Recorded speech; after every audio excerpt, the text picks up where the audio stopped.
जेथे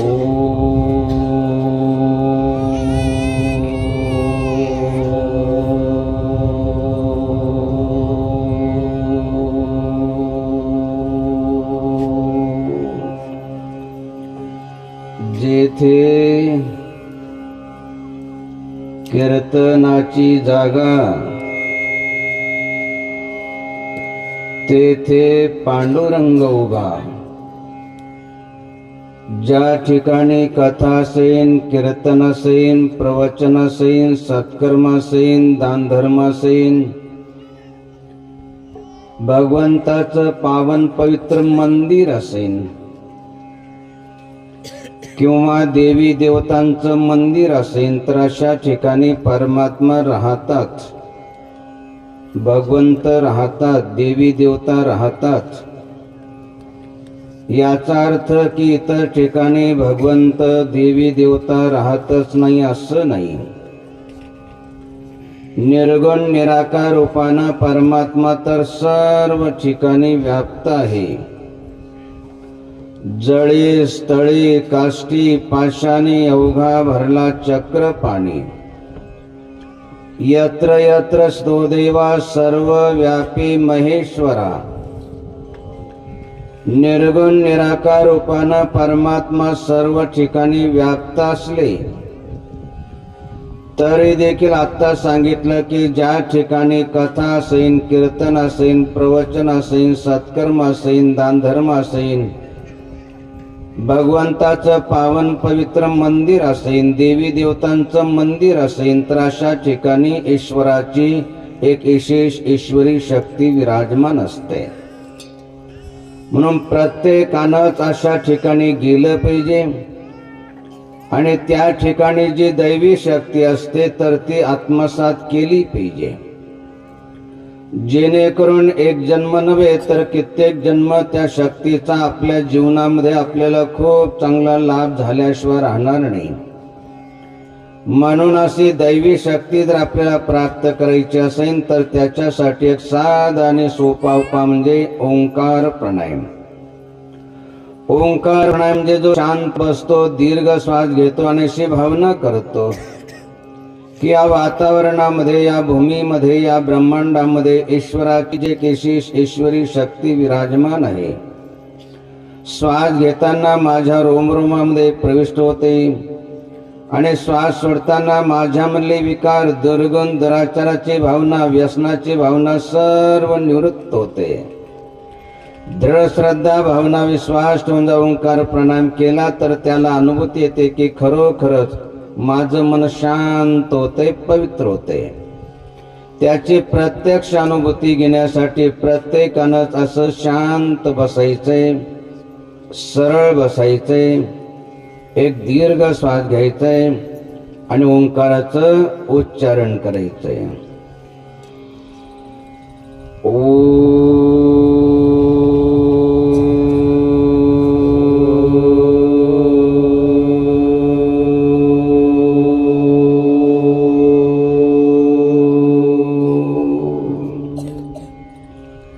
अजून एक महत्वाचा दिव्य सिद्धांत किंवा विचार प्रत्येकानं लक्षपूर्वक ऐकायचा आणि मृत्यूच्या शेवटच्या क्षणापर्यंत लक्षात ठेवायचे. ज्या वेळेस या ठिकाणी आपल्या भागामध्ये प्रवचन झालं त्यावेळेस एका गोष्टीचं स्मरण करून दिल्या गेलं की जोपर्यंत आपण जिवंत आहात तोपर्यंत आपल्या जीवनामध्ये सुखाची, समाधानाची, शांततेची प्राप्ती व्हावी असं वाटत असेल. मृत्यूनंतर आपली दुर्गती किंवा दुर्दशा होणे असं वाटत असेल, म्हणजे पशुच्या, पक्षाच्या, वृक्षाच्या, जीवजंतूच्या गतीला जायचं नसेल तर त्याच्यासाठी आपलं धन, तन, मन आणि वाणी पवित्र केली पाहिजे. लक्षात ठेवायचं की याच्यापैकी एक जरी अपवित्र असेल तर या जगामध्ये सुख आणि परलोकामध्ये सद्गती कधी लाभू शकत नाही. सर्वात पहिलं लक्षात ठेवायचं की जो आपल्या धनाचा उपयोग दानासाठी करतो तर दानानं बाकी राहिलेलं आपलं धन पवित्र होतं. साधू संतांच्या, भगवंताच्या, गुरुजनांच्या सेवेनं, आपल्यापेक्षा वयानं ज्ञानानं जे मोठे असतील त्यांच्या सेवेनं, आपले आईवडील जर सदाचरणी असेल, निर्व्यसनी असेल तर त्यांच्या सेवेनं आपलं तन पवित्र होतं. भगवंताच्या चिंतनानं स्मरण आपलं मन पवित्र होतं. आणि भगवंताचं नाम असेल, श्लोक असेल, दोहा असेल, अभंग असेल तर त्याच्या उच्चारणानं आपली वाणी पवित्र होते. म्हणून आपल्या धनाला, तनाला, मनाला पवित्र, वाणीला देखील पवित्र करावं. या पवित्र उद्देशानं आपल्या गावातील, भागातील धर्मात्मांनी, पुण्यात्मांनी, धर्मात्मांच्या, पुण्यात्मांच्या सहयोगानं, विशेष करून शेळके परिवारानं या ठिकाणी जे लक्ष्मी मातेचं मंदिर बांधलं आणि ते मंदिर बांधल्यानंतर मातेची, लक्ष्मी मातेची जी प्राणप्रतिष्ठा करण्यात आली, तेव्हापासून म्हणजे आताचं हे 4थं वर्ष, तेव्हापासून दरवर्षी या ठिकाणी सत्संग, प्रवचनाचं, प्रसादाचं जे आयोजन करण्यात आलेले, उद्देश हा आहे की आपलं धन, तन आणि मन आणि वाणी पवित्र झाली पाहिजे. तसं तर आपल्या गावाचं परम भाग्य म्हणावं लागेल. जसं खोर्दे परिवारानं या ठिकाणी जे संतोषी मातेचं मंदिर बांधलं, त्याही ठिकाणी दरवर्षी कित्येक वर्षापासून त्या ठिकाणी दरवर्षी संतोषी मातेच्या मंदिराच्या प्राणप्रतिष्ठेच्या वर्धापन दिनाच्या निमित्तानं कित्येक वर्षापासून या ठिकाणी, त्या ठिकाणी सत्संग, प्रवचनाचं, प्रसादाचं आयोजन करण्यात येतं. त्याचप्रमाणे काली मातेचं जे मंदिर बांधलं, तिथेही कित्येक वर्ष त्या ठिकाणी सत्संग, प्रवचनाचा, प्रसादाचं आयोजन करण्यात येतं. तसं तर या भागामध्ये जवळपास 30-40 वर्षापासून अखंडपणे या ठिकाणी कार्यक्रम चालू आहे. या सर्व कार्यक्रमाचा उद्देश हा आहे की आपलं धन, तन, मन आणि वाणी झाली पाहिजे. आता सांगितलं की दानानं धन पवित्र होतं. साधू संतांच्या, भगवंताच्या, गुरुजनांच्या सेवेनं आपले आईवडील त्यांच्या सेवेनं आपलं तन पवित्र होतं. भगवंताच्या चिंतनानं, स्मरण आपलं मन पवित्र होतं. भगवंताचं नाम असेल, श्लोक असेल, दोहा असेल, अभंग असेल तर त्याच्या उच्चारणानं आपली वाणी पवित्र होते. म्हणून आपल्या धनाला, तनाला, मनाला पवित्र, वाणीला देखील पवित्र करावं. या पवित्र उद्देशानं दरवर्षी या ठिकाणी धर्मात्मा, पुण्यात्मा या ठिकाणी प्रवचनाचं, प्रसादाचं आयोजन करत आलेले आपण देखील सर्व धर्मात्मा, पुण्यात्मा घरदाराची मोहममता सोडून त्या सर्व कार्यक्रमाचं लाभ घेत असतात. आणि आज या ठिकाणी विशेष करून शेळके परिवारानं धर्मात्मांच्या, पुण्यात्मांच्या सहयोगातून या ठिकाणी दरवर्षाप्रमाणे याही वर्षी लक्ष्मी मातेच्या मूर्तीच्या प्राणप्रतिष्ठेच्या निमित्तानं या ठिकाणी जे प्रसादाचं, प्रवचनाचं आयोजन करण्यात आले.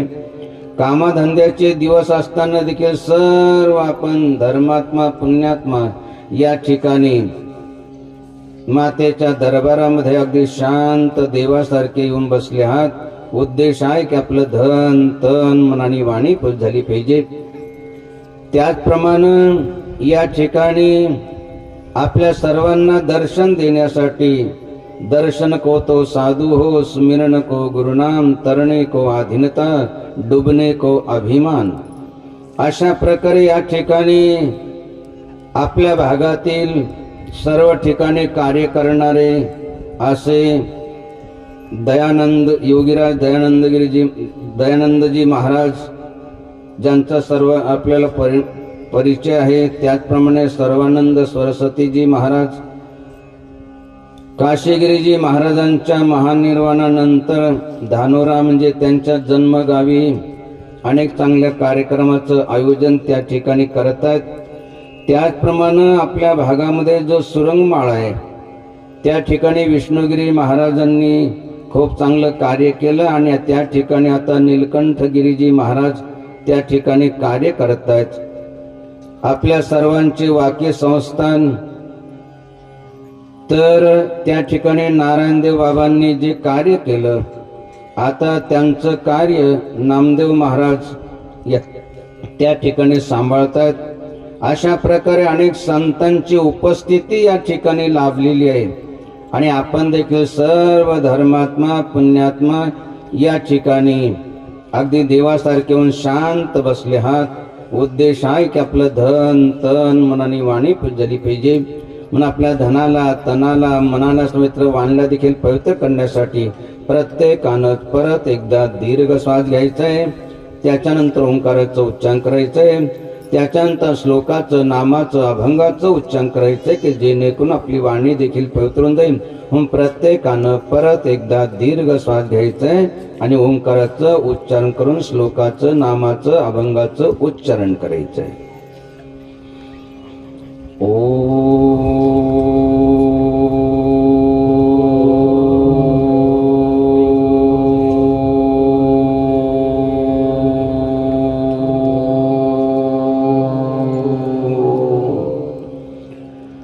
जयंती मंगला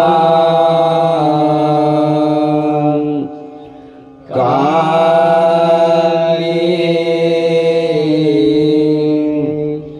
भद्र काली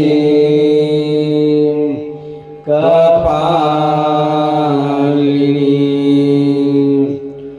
दुर्गा क्षमा शिवा धात्री स्वाहा स्वधा नमस्तुते स्वाहा स्वधा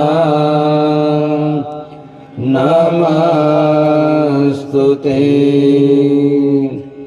कर्पूर गौरा करुणावतार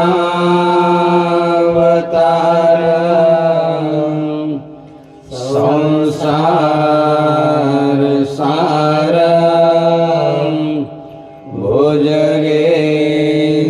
भुजगेन्द्रहारं सदा वसन्तं हृदयारविन्दे भवं भवानी सहितं नमामि भवं भवानी सहितं नमामि गुरुर्ब्रह्मा गुरुर्विष्णु गुरुर्देवो महेश्वरा गुरुर्साक्षात् परब्रह्म तस्मै श्री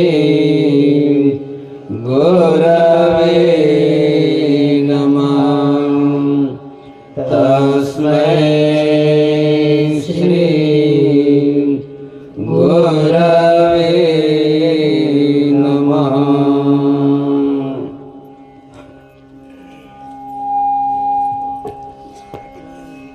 पुढे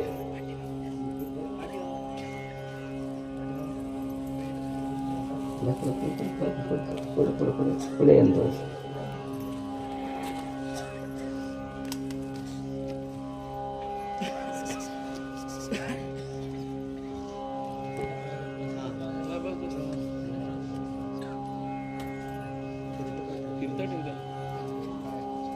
चल स्वरूप जो बन सुचा चल स्वरूप जो बन सुचार चल स्वरूप जो बन सुचार चल स्वरूप जो बन सुचार चल वैभव चल दे चल वैभव चल दे चला चली के वक्त में चला चली के वक्त में भला भली कर ले भला भली कर ले चल स्वरूप जो बन सुचल चल वैभव चल दे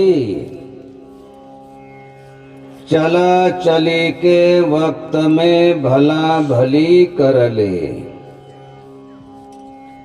सत्संग प्रवचन सुरू होण्याच्या पूर्वी म्हणजे अभंगाचं उच्चारण करण्याच्या पूर्वी एक अत्यंत महत्वाचा विचार प्रत्येकानंच लक्षपूर्वक ऐकायचं आणि मृत्यूच्या शेवटच्या क्षणापर्यंत रात्रंदिवस लक्षात ठेवायचं आहे. आपल्या सर्वावर ते ईश्वराची विशेष कृपा आहे. आपल्या सर्वांचं काहीतरी पुण्य आहे, भाग्य आहे. आपल्या पूर्वजांची काही पुण्य आहे. आपलं सर्वांचं भाग्य आहे. आपल्या सर्वावर ते भगवंताची विशेष कृपा आहे असं म्हणण्याचं कारण सामान्य कृपा तर सर्वावर ते पाहू जाता एक देव त्यांनी निर्मिले सर्व अन्न पाणी तोची देतो प्रेमे सर्व सांभाळतो. सामान्य कृपा सर्वांचा सांभाळ परमात्मा करतात.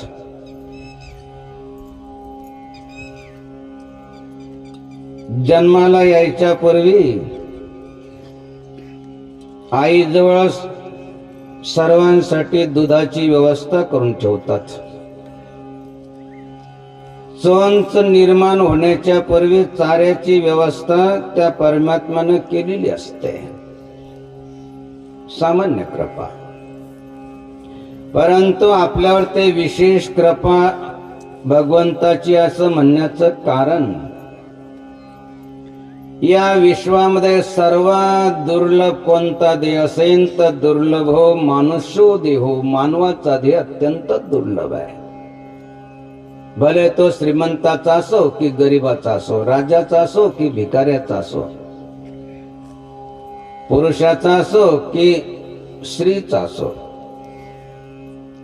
मानवाचा देह अत्यंत दुर्लभ आहे. किती दुर्लभ आहे तर संत वर्णन करतात की स्वर्गीचे अमर इच्छिताती देवा मृत्यू लोकी व्हावा जन्मामा.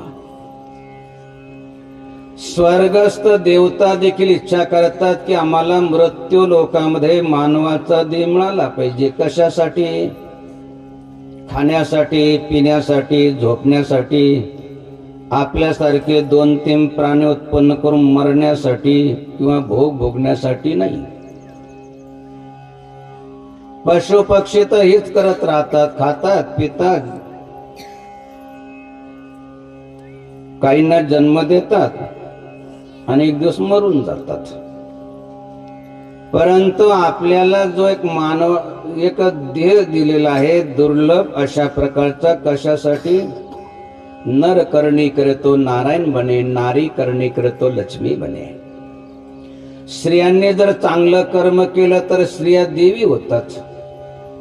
पुरुषांनी चांगलं कर्म केलं तर पुरुष देवता होतात. अनेकांचा अनुभव आहे. देव पाहावयासी गेलो तेथे देव चुंटेलो, पाहावयासी गेलो देव तेथे मी स्वयमेव.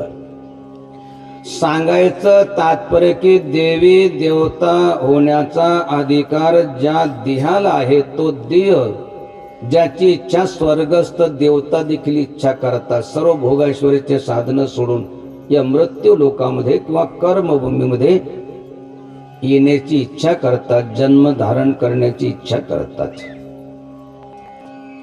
या मृत्यू लोकामध्ये ज्याचा जन्म होतो किंवा कर्मभूमीमध्ये ज्याचा जन्म होतो त्याला 4 पुरुषार्थ प्राप्त करण्याचा अधिकार दिलेला आहे.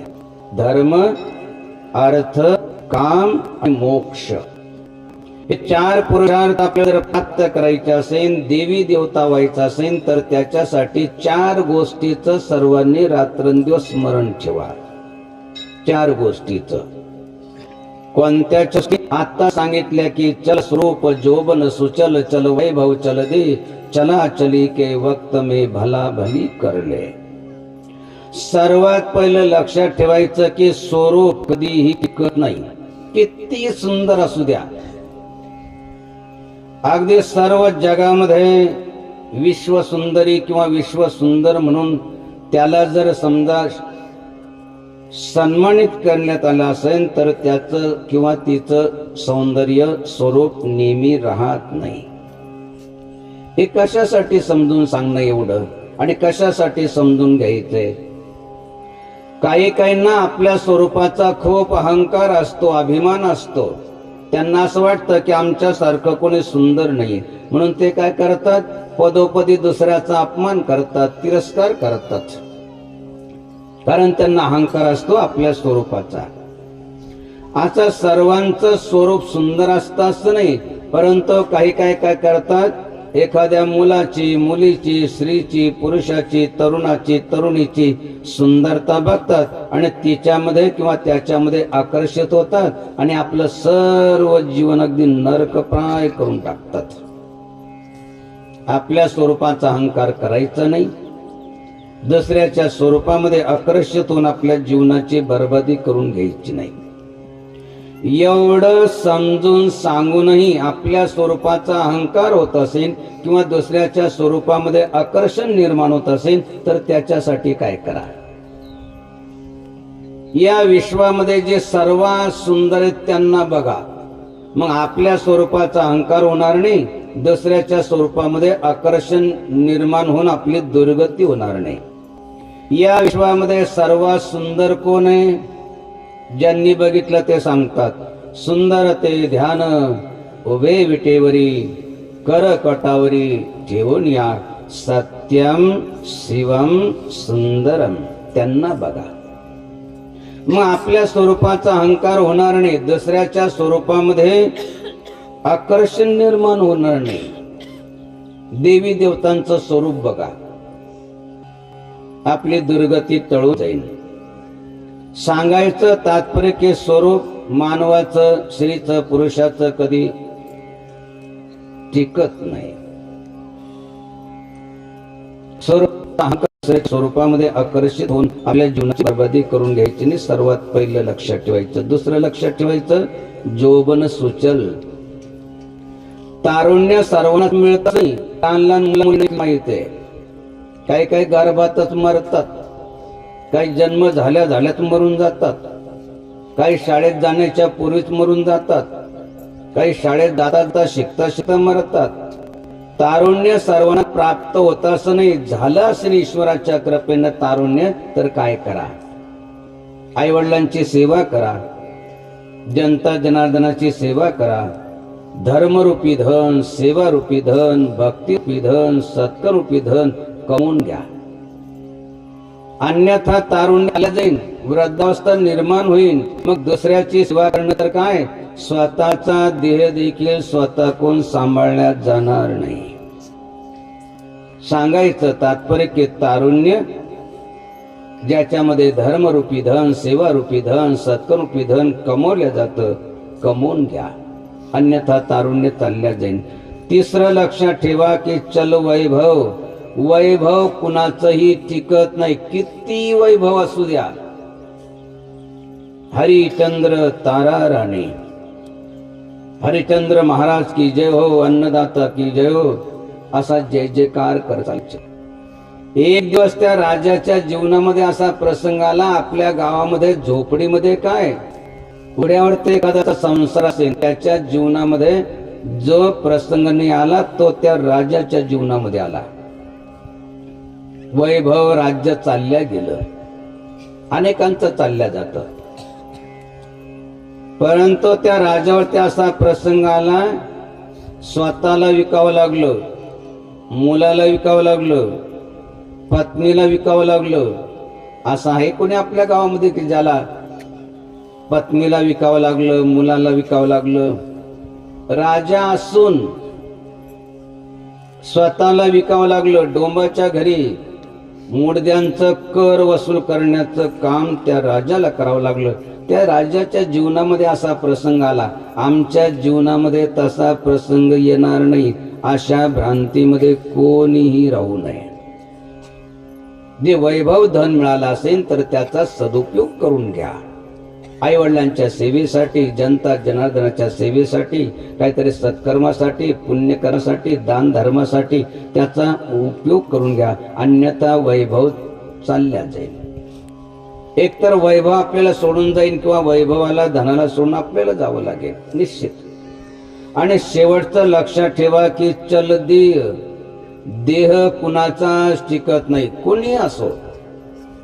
प्रत्येकाच्या पाठीमाग मृत्यू लागलेला आहे. मृत्यू न म्हणे थोर थोर, मृत्यू न म्हणे हरिहर, मृत्यू न म्हणे अवतार भगवंताचे. आई असो, जाएंगे राजा, रंक, फकीर, सर्वांनाच जावं लागतं. आपल्याला देखील जावं लागणार आहे.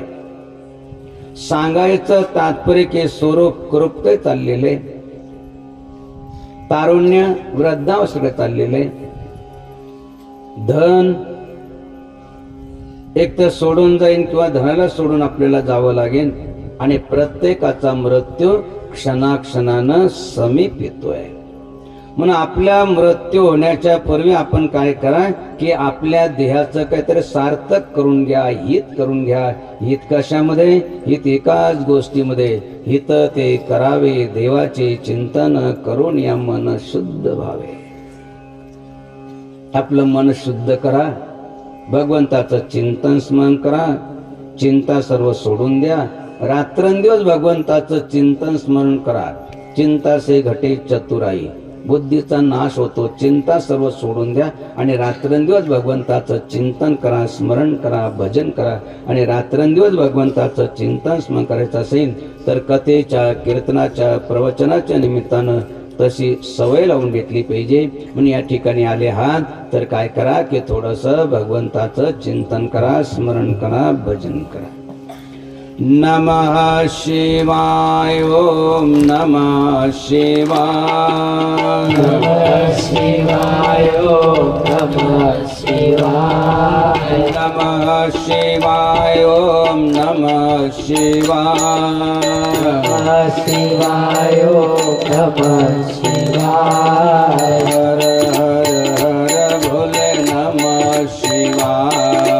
हर हर भोले नमः शिवाय. हर हर भोले नमः शिवाय.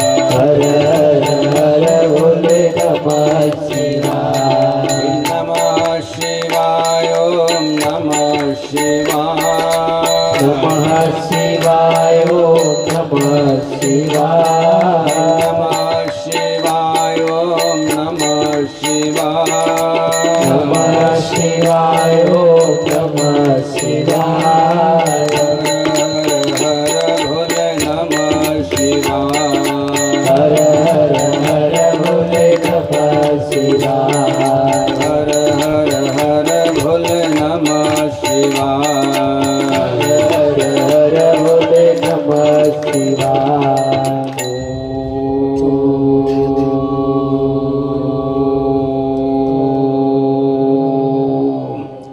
नमः पार्वती पतये. हर हर महादेव. गोपाल कृष्ण भगवान की जय. श्री गुरुदेव दत्त दत्त दत्त. अलग निरंजन सद्गुरु जनार्दन स्वामी महाराज की जय. महामंडलेश्वर स्वामी परमानंद महाराज की जय। कुंडलिका वरदेव हरी विठ्ठल श्री ज्ञानदेव तुकाराम पंढरीनाथ भगवान की जय। पवन पुत्र हनुमान की जय। रामचंद्र भगवान की जय। भाग्यश्री माता की जय। नागेश्वर भगवान की जय। पशुपतेश्वर भगवान की जय। सब संतन की जय। संतांची अभंगवाणी जिचा कधी भंग होत नाही, जिचा कधी नाश होत नाही, असे संतांची अभंगवाणी ऐकून त्या अभंगवाणीचं जर आपल्या जीवनामध्ये पालन केलं तर आपल्या 42 कुळाचा म्हणजे 21 आईच्या आणि 21 वडिलांच्या अशा 42 कुळांचा उद्धार होतो। संतांची अभंगवाणी केवळ आपल्या वाचन उच्चारली तर आपली वाणी पवित्र होते। म्हणून आपल्या वाणीला पवित्र करण्यासाठी प्रत्येकानंच अभंगवाणीचं उच्चारण केलं पाहिजे आणि प्रत्येकालाच अभंगवाणीचं उच्चारण करता यावं आणि प्रत्येकाची वाणी पवित्र व्हावी या उद्देशानं अगदी साध्या सोप्या चालीमध्ये अगोदर आम्ही अभंग म्हणतो, नंतर प्रत्येकानंच अभंगाचं उच्चारण करायचंय। जोडोनिया धन उत्तम व्यवहारे। जोडोनिया धन उत्तम व्यवहारे। जोडोनिया धन उत्तम व्यवहारे। जोडोनिया धन उत्तम व्यवहारे। उदास विचारे वेच करी। उदास विचारे वेच करी। उदास विचारे वेच करी। उत्तमची गती तो एक पावेल। उत्तमची गती तो एक पावेल। उत्तमची गती तो एक पावेल। उत्तमची गती तो एक पावेल। उत्तम भोगील जीवकाने। उत्तम भोगील जीवकाने। उत्तम भोगील जीवकाने। पर उपकारी नेने पर निंदा। पर उपकारी नेने पर निंदा। पर उपकारी नेने पर निंदा। पर उपकारी नेने पर निंदा। पर श्रिया सदा बहिणी माया। पर श्रिया सदा बहिणी माया। पर श्रिया सदा बहिणी माया। भूत दया गाई पशुचे पालन। भूत दया गाई पशुचे पालन। भूत दया गाई पशुचे पालन। भूत दया गाई पशुचे पालन। आणिल्या जीवन वना माझे। आणेला जीवन वना माझे। आणेला जीवन वना माझे। शांती रूपे नवे कोणाचा वाईट। शांती रूपे नवे कोणाचा वाईट। शांती रूपे नवे कोणाचा वाईट। शांती रूपे नवे कोणाचा वाईट। वाढवी महत्व वडिलांचे। वाढवी महत्व वडिलांचे।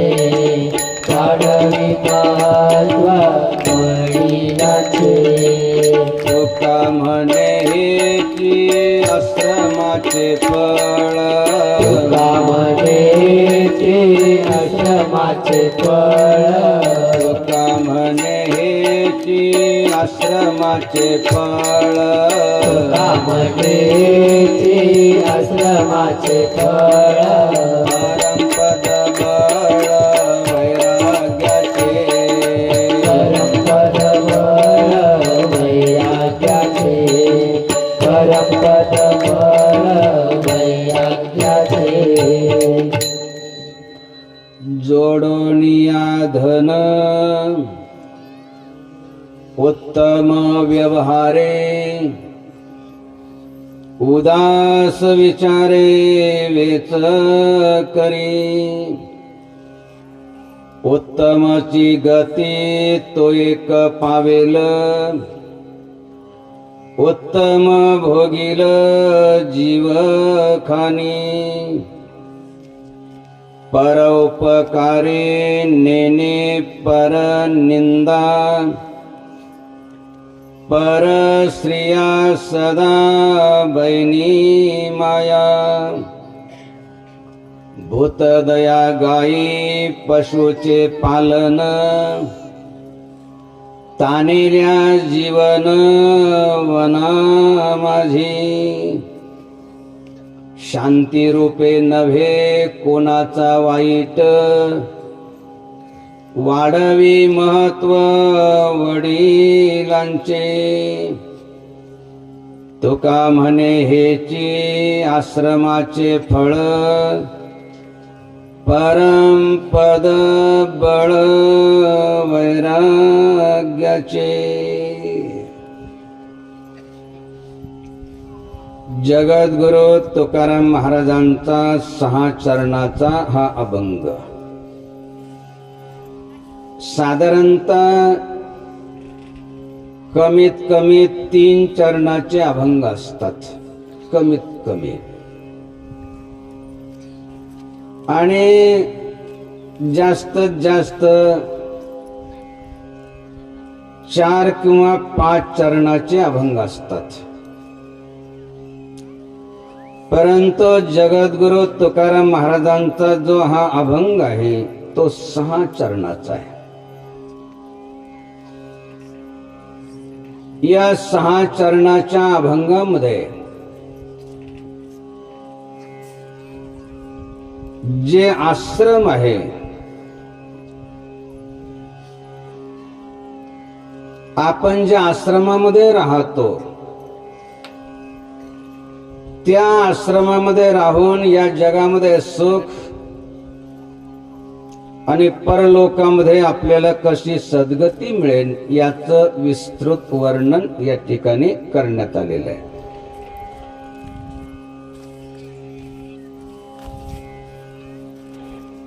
या ठिकाणी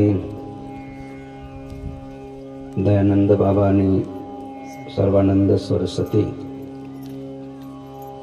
पुढील कार्यक्रम आहे त्याच्यामुळं त्यांना त्या कार्यक्रमामध्ये जायचंय तसं तर ते उठून चालले गेले असते तर कोणी काही म्हटलं नसतं परंतु मर्यादा संतांची यद्याचरति श्रेष्ठ तत्तदैव तरोजना सत प्रमाणम कुरुते लोकस्तदन वर्तते स्वाभाविक आहे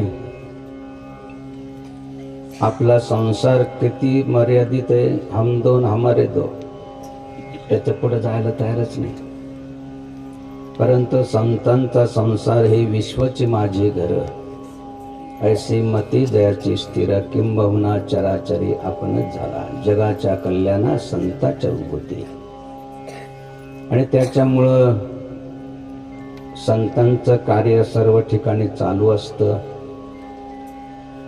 कार्यक्रमाची व्यस्तता असली तरी परंतु या ठिकाणी हे सर्व महाराज आले सर्वांनी त्यांचं एकदा टाळ्या वाजवून धन्यवाद व्यक्त करायचे इच्छा असते की संतांनी यावं अपेक्षा असते दर्शनाची दर्शन को तो साधु हो सुमिरन को गुरुनाम तरणे को आदिनता डुबणे को अभिमान संतांचं दर्शन व्हावं अशी अपेक्षा असते. या दृष्टीनं हे सर्व संत या ठिकाणी आले तर समजा पुढच्या कार्यक्रमाला आपण जाऊ शकतो.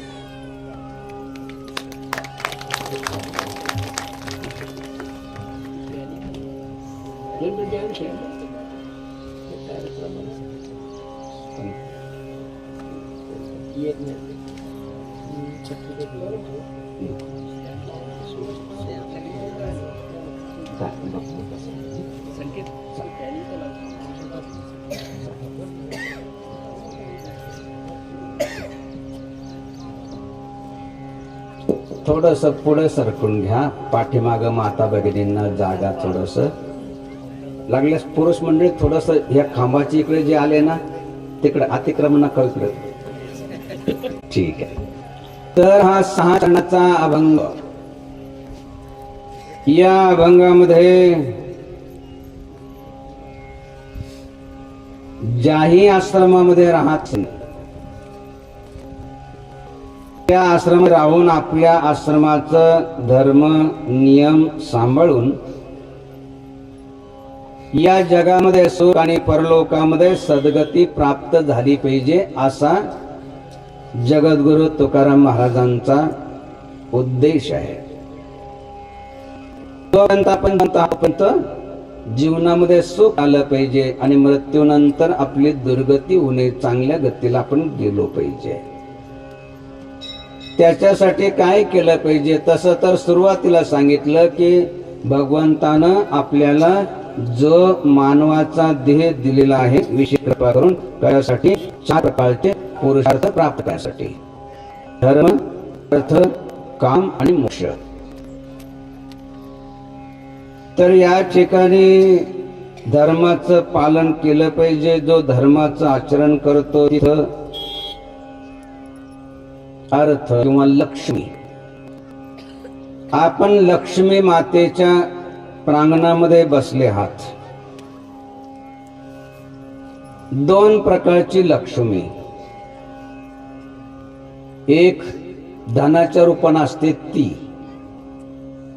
आणि त्याच्यापेक्षा सर्वात चांगली लक्ष्मी कुठं? जी आपल्या घरामध्ये नांदते, कार्य करते, जिला म्हणतात गृहलक्ष्मी. मातेचं मंदिर या ठिकाणी जे लक्ष्मी मातेचं मंदिर बांधलं त्यांना द्यावे तेवढे धन्यवाद कमीच आहे. कारण लक्ष्मीचा जो महिमा आहे,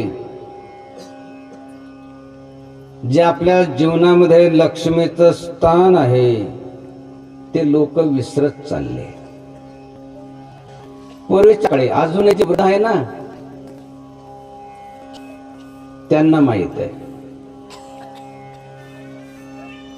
एखादं जर घर विकायचं ठरलं आणि एखादा जर व्यक्ती आला का हो घर विकायचं का, ते म्हणतात विकायचं, परंतु लक्ष्मीला विचारावं लागेल. लक्ष्मी म्हणजे मंदिरात नाही, ते घरात गृह लक्ष्मी, तिला विचारावं लागेल. त्या लक्ष्मीला जर विचारलं की घर विकायचं म्हणत होते, विकायचंय का? म्हणतात विकायचं, परंतु मालकाला विचारावं लागेल. मालक कोण आहे? पती देवता, त्यांना विचारावं लागेल. आणि पती देवता काय म्हणायचे? लक्ष्मीला विचारावं लागेल. लक्ष्मीने म्हटलं तर मग ठीक आहे, लक्ष्मी जर नाही म्हटले तर मग मला काही करता येणार नाही. अशी एकमेकाची मर्यादा प्रत्येक घरामध्ये होती. काही काही ठिकाणी ती थोडेसे तुटत चालली. ज्या घरामध्ये पती परमेश्वर मानलं जातं बऱ्याचशा घरामध्ये आहे अजून. जसं नैवेद्य दिल्याशिवाय जेवण करत नाही, तसं पहिले पती परमात्मा त्यांना जेवण देतील आणि नंतर आपण खातील, नंतर आपण घेतात. शेवटी एक प्रसाद म्हणून त्या ग्रहण करतात. अशी ज्या ठिकाणी मर्यादा आहे तिथं सुख आहे, तिथं समाधान आहे, तिथं शांतता आहे, तिथं ग्रहलक्ष्मी ज्या ठिकाणी संतुष्ट असेल तर त्या ठिकाणी जी धनलक्ष्मी आहे किंवा जो दुसरा पुरुषार्थ आहे, अर्थ, त्या ठिकाणी राहतो. भले तो जास्त नसेल, कमी असेल, परंतु सुख आहे, समाधान आहे, शांतता आहे. म्हणून 4 प्रकारचे जे आश्रम आहे, ब्रह्मचर्य आश्रम, गृहस्थाश्रम, वानप्रस्थाश्रम आणि संन्यासाश्रम,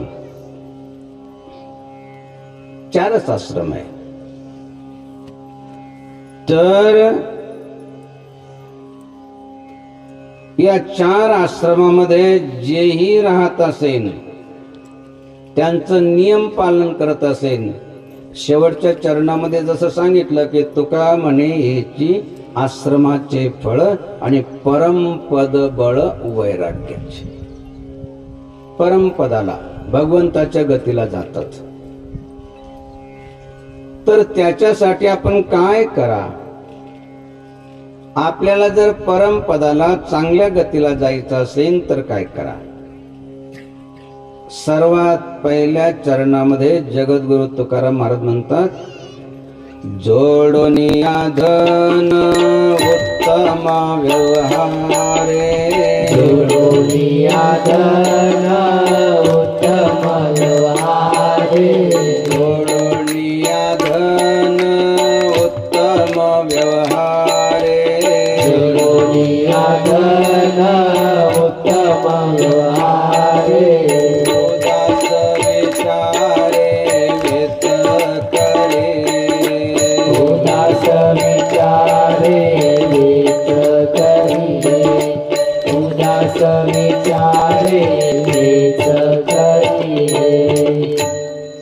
दोन लक्ष्मी. लक्ष्मीचा आदर करा. यत्र नार्यस्तु पूज्यते तत्र रमन्ते देवता. मातृशक्तीचा ज्या ठिकाणी सन्मान केला तो, आपल्याकडे तर पूजन केलं जातं, लक्ष्मीचं पूजन. दिवाळीमध्ये एक दिवस असतो लक्ष्मी पूजनाचा. ती चित्रातली लक्ष्मी, तिचं पूजन तर करा. मंदिरातल्या देवीचं, लक्ष्मीचं पूजन करा. परंतु जी चालती बोलती लक्ष्मी आपल्या घरामध्ये नांदते, आपला संसार चालवते, तिचा अनादर करू नका. ही खरी लक्ष्मी पूजन आहे. दोन्ही गरजेचं आहे. मंदिरामधली जी लक्ष्मी आहे तिचं पूजन गरजेचं आहे आणि तिचंच एक रूप आपल्या घरामध्ये अनेक रूपानं. या देवी सर्वभूतेषु मातृरूपेण संस्थिता नमस्तस्यै नमस्तस्यै नमस्तस्यै नमो नमः. या देवी सर्व रूपेण, भक्तिरूपेण, शक्तिरूपेण, अनेक रूपानं जी माता आपल्या घरामध्ये लक्ष्मीच्या रूपानं निवास करते. जी धनाच्या रूपानं धनलक्ष्मी, तर ते धन काय करायचं? जोडोनिया धन उत्तम व्यवहारे, चांगल्या मार्गानं धन कमवा. एक लक्षात ठेवा, चांगल्या मार्गानं धन जास्त मिळत नाही, अनितीनं जास्त धन मिळतं. कष्ट करा दिवसभर, बघा किती मिळतं. चोऱ्या केल्या तर एका रात्रीमध्ये 2-4 लाख घेऊन येतात. अनित्य जास्त मिळतं परंतु तिथं सुख नाही, समाधान नाही, शांतता नाही आणि अनितीनं जे धन मिळतं ते आपल्याला दुर्गतीला नेतं. कष्टानं जर कमवलं तर 10 रुपये विचार करण्यासाठी खर्च करण्यासाठी 10 वेळेस विचार करतो कमीत कमी. आपल्याला कमवायला किती वेळ लागले. अनितीनं काही नाही, जसं आलं तसं चाललं जातं. सांगायचं तात्पर्य की जगद्गुरु तुकाराम महाराज म्हणतात, जोडोनिया धन उत्तम व्यवहार, चांगल्या मार्गानं, हिंसेच्या मार्गाने नाही, छल कपट करून नाही. तसं कौरवांनी बस 2-3 तासामध्ये जुगार खेळले, राज्य सर्व वैभव एवढंच काय 5 पांडवांना आणि द्रौपदीला जिंकून घेतलं, सर्वांना दिलं वनामध्ये काढून. परंतु शेवटी मरावं लागलं. 100 होते आणि 5 पांडव 5च होते.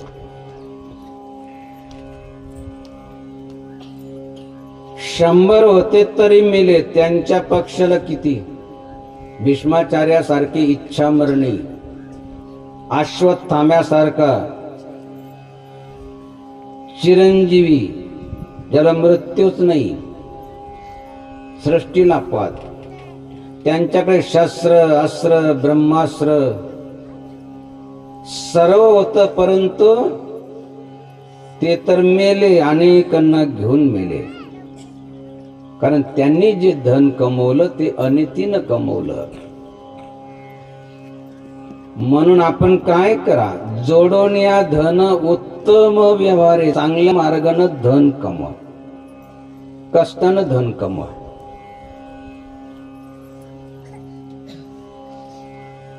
पूर्वीच्या काळी काय करत होते, प्रत्येकाला कष्ट करावं लावायचं, कारण ही कर्मभूमी आहे. जोडून या धन उत्तम व्यवहारे, आणि काय करा, उदास विचारे वेच करी. ज्या ठिकाणी आपला काही स्वार्थाचा संबंध नाही अशा ठिकाणी थोडं बघा होईना धन त्या ठिकाणी द्या. जिथं स्वार्थाचा संबंध नाही, जसं भांगशी मातेच्या गडाजवळ ज्यांची मुलं नाहीये त्यांच्यासाठी 1-1, 2-2, 3-3 लाख दिले. नेहमी त्यांना अन्नदान व्हावं. स्वार्थाचा संबंध नाहीये, त्यांचा मुलगा नाही, नातेवाईक नाही, कोणी नाही त्यांचं जवळच असं. परंतु आपल्या समाजातले ते शिकले पाहिजे, त्यांना सुख सुविधा मिळाल्या पाहिजे. याला म्हणतात उदास विचारे वेच करी. गायीसाठी 10-10, 15-15, 20-20 हजार रुपये देत आहेत. आता तर राजस्थानचे आले, त्यांनी 4 ते 5 लाख खर्च लागला.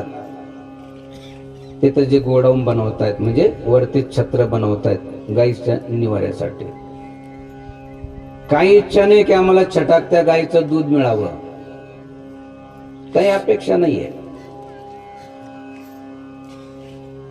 त्या ठिकाणी येतात दर महिन्याला अमावस्याच्या दिवशी, तर त्या ठिकाणी लापसी घेऊन, लापसी माहिती ना, शिऱ्याचा एक प्रकार,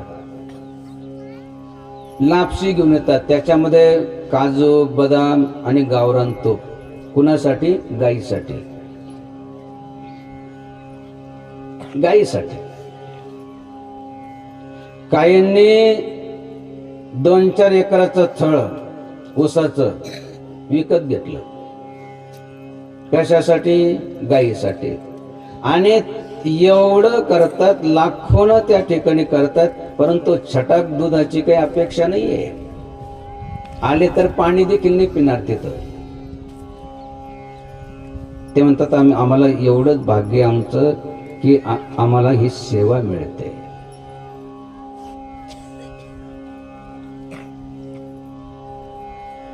ते म्हणतात आमचं भाग्य आहे, आम्हाला गायींची सेवा मिळते. ज्या गाय आपली आई तर आपल्याच बाळाला दूध देते, पण गोमाता अशी आहे की आपल्या वासराला तर देते, सर्वांना देते.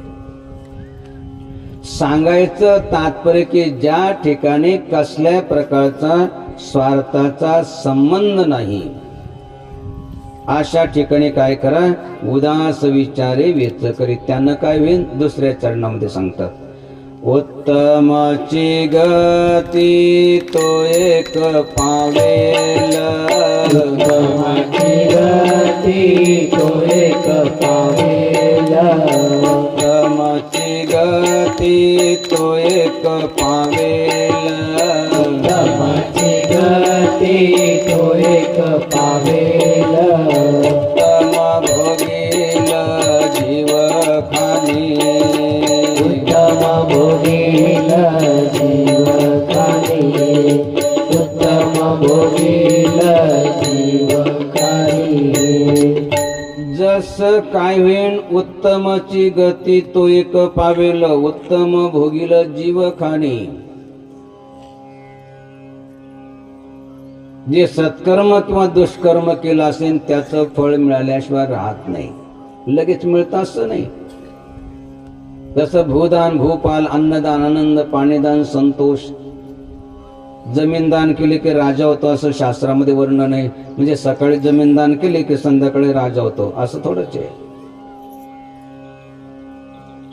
सकाळी गहू पेरले की संध्याकाळी लगेच खायला मिळतात असं थोडंच आहे.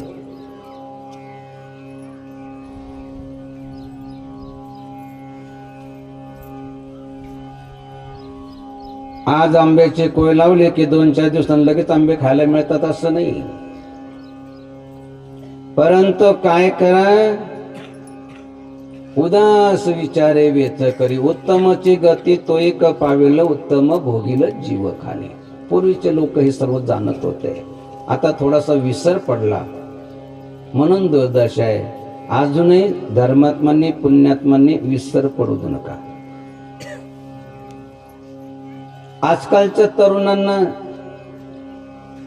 हे नाही आवडत. एक 1700 वर्षाचे बाबा आजोबा, एका हातात काठी, दुसऱ्या हातात एक लोटा भरून घेतला आणि काठी टेकत टेकत गेले आणि एक आंब्याचं झाड होतं त्याला पाणी घातलं. आजकालचे तरुण तिरस्कारयुक्त भावनेनं त्या आजोबाला म्हटले, बाबा काय याचं झाड आहे? माहित होतं याला? असं नाही की माहित नव्हतं. कशाचं झाड आहे? म्हणे भाऊ आंब्याचं आहे. म्हणे मग त्याला फळं केव्हा येतील? म्हणे येतील 10-15 वर्षानंतर.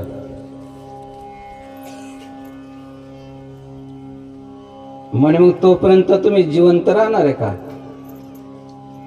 तर म्हणे भाऊ क्षणाचा भरोसा नाहीये, एवढं वर्ष मी थोडंच जगणार आहे. म्हणे मग त्या आंब्याला काय पाणी घालू राहील? त्या आंब्याला तुम्हाला जर त्याचे खायला मिळणार नाही तर मग कशाला तिथं आंबे घालतात, आंब्यात पाणी घालतात?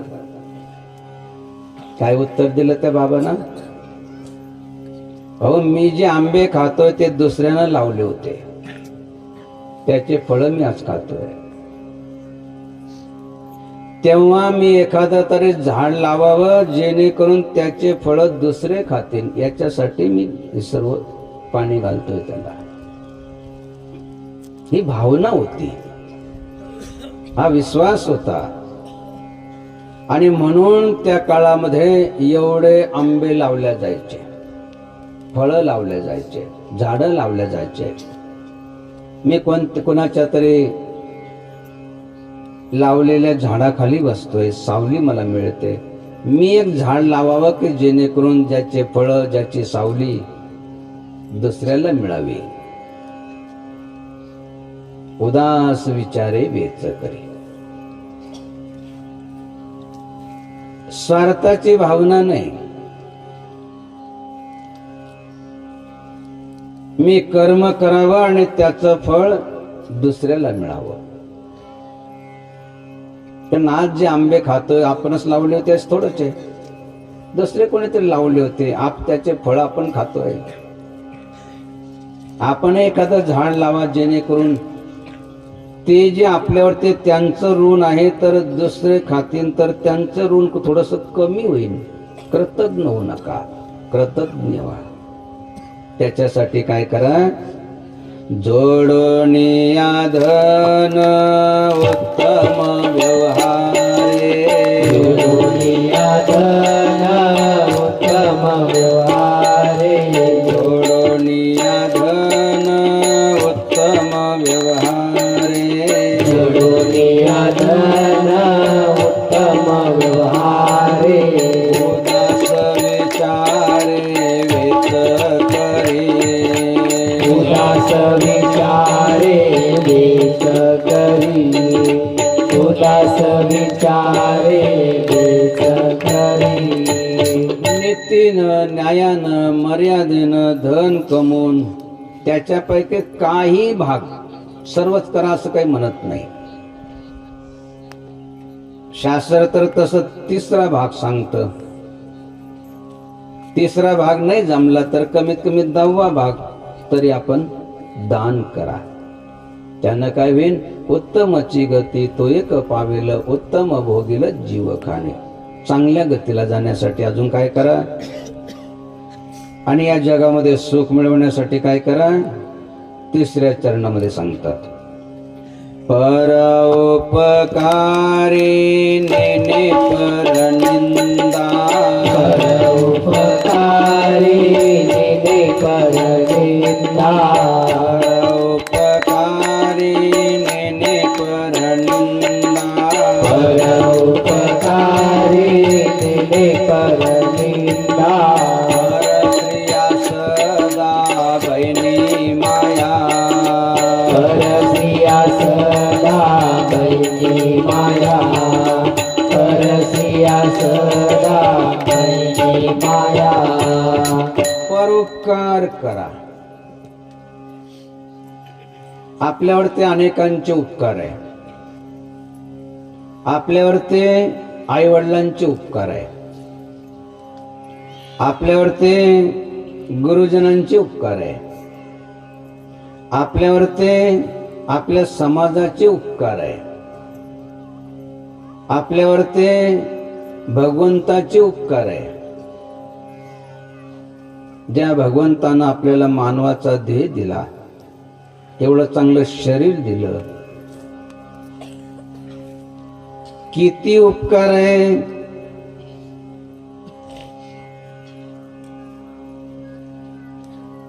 कळतील, लगेच नाही कळत.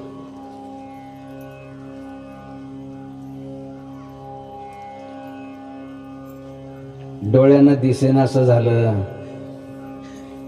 कानानं ऐकेना असं झालं, एखादा पाय गेला,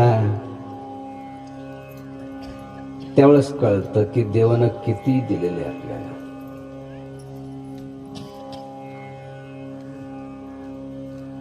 एक भिकारी रस्त्यानं चालला होता. उपकार आठवा, त्यांचं भजन करा, चिंतन करा. परोपकारी नेने परनिंदा. दुसऱ्यावरती उपकार करा. कमीत कमी जे उपकार केले त्यांचे उपकार आठवा. तर रस्त्यानं शिव्या देत चालला होता. कोणाला? देवाला. काही काही लोक कोणाला शिव्या देतात काही सांगता येत नाही. आईला देतात, वडिलांना देतात, गुरुला देतात. तो देवाला शिव्या देत होता. एक श्रीमंत व्यक्ती बसला होता. त्या व्यक्तीची खूप मोठा दरारा होता त्या गावामध्ये, आणि त्या भिकाऱ्यालाही माहित होतं. नोकराला पाठवलं की जाय त्याला वरती बोलून घेऊया. वरती गेला तर तो थरथर कापायला लागला.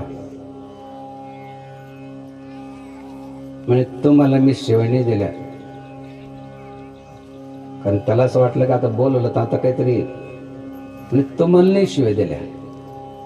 म्हणून कोणाला शिव्या देत होतो? म्हणजे देवाला शिव्या देत होतो. म्हणजे का बरं देवाला शिव्या देत होता? म्हणजे देवानं त्याला याला एवढं दिलं, त्याला तेवढं दिलं, त्याला गाडी दिली, त्याला बंगला दिला, त्याला हे दिलं, हे दिलं, मला काहीच नाही दिलं.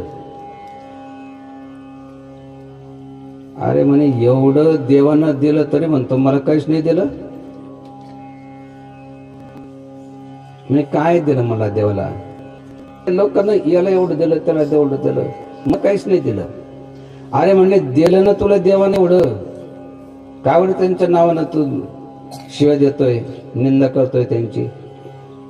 म्हणजे काय दिलं? काहीच नाही दिलं मला देवानं.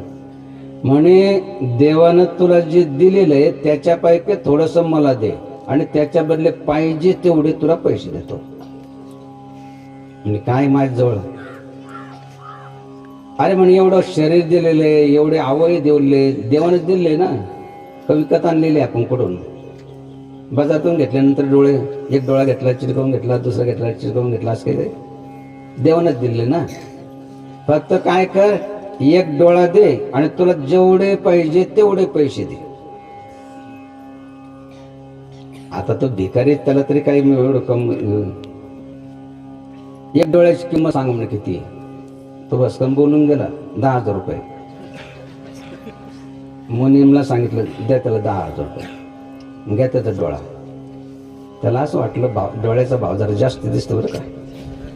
आपण कमी सांगितलं म्हणतील काहीतरी असं असतं ना, नाही 9च घे, 8च घे, 5च घे, 4च घे.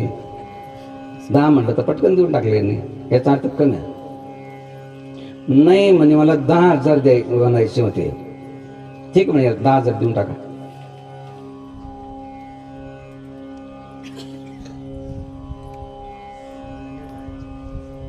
नाही म्हणे मला 10 लाख म्हणायचे होते.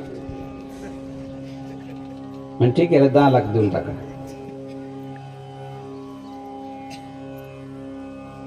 तो विचार करायला लागला डोळ्याचा भाव जरा जास्त दिसतो. तो थोडासा अंतर झाला.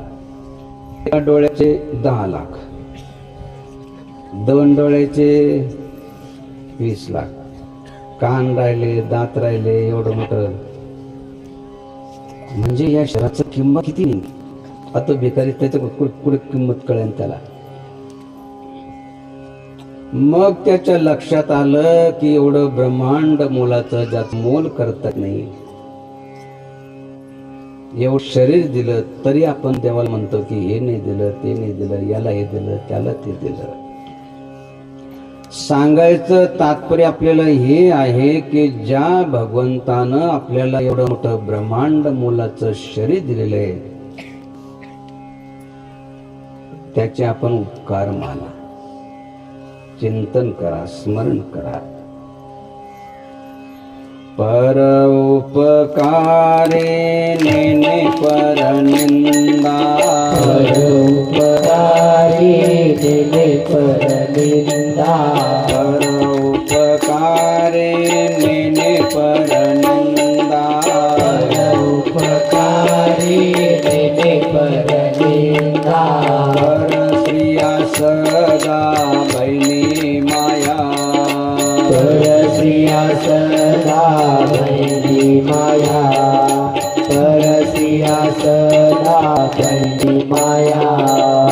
पर उपकारे नेने पर निंदा. निंदा तर करू नका, परंतु निंदा ऐकू नका, निंदकाचे संगत धरू नका. निंदक एक ही मत मिले, पापी मिले 1000. एक निंदक के शीस पर लाख पाप का भार. निंदक एक ही मत मिले, पापी मिले 1000. हजारो पापी आपल्या जीवनामध्ये येऊ द्या, काही आपलं नुकसान होणार नाही. वाल्या कोळ्यानं एवढं महान पाप केलं, तरुण गेला. म्हणजे पाप्याचा उद्धार होऊ शकतो जर त्यानं संताचं ऐकलं तर. जसं वाल्या कोळ्यानं ऐकलं, हे सर्व सोडून दिलं. मी मंत्र देतो, त्या मंत्राचं स्मरण करत बैस म्हटलं तर बसला. जोपर्यंत उठा म्हणायचं नाही, उठत म्हणत नाही तोपर्यंत उठायचं नाही. शरीरावर ते वारुळ झालं, अन्न नाही, पाणी नाही, लाकडासारखं शरीर. यांनी सर्व मांस खाऊन टाकलं, केवळ हलकं शिल्लक राहिले तरी प्राण नाही गेला. आले नारद मुनी, आवाज दिला आणि त्या वारुळामधून वाल्याचे वाल्मिक ऋषी होऊन बाहेर आले. वाल्मिका उपदेशी नारद तो मुनी, वंद्य त्रिभुवनी झाला वाला. पापी ऐकतो पण निंदक नाही ऐकतो. निंदकही काही मत मिळेल. त्याला जर म्हटलं चल प्रवचन, तिथं काय आहे आणि ते काय सांगणार आहे, मला तर सर्व माहित आहे आणि कशाला जायचं तिथं, तो निंदा करत बसतो. निंदकही काही मत मिले, पापी मिले हजार. एक निंदक के शीस पर लाख पाप का भार. परोपकारी नेने पर निंदा आणि पर स्त्रिया सदा बहिणी माया. जशी आपली आई बहीण आपल्याला प्रिय आहे, आई बहीण येऊन जर का शिवी दिली, कोणाला सहन होत नाही आणि कोणी सहन करू नये.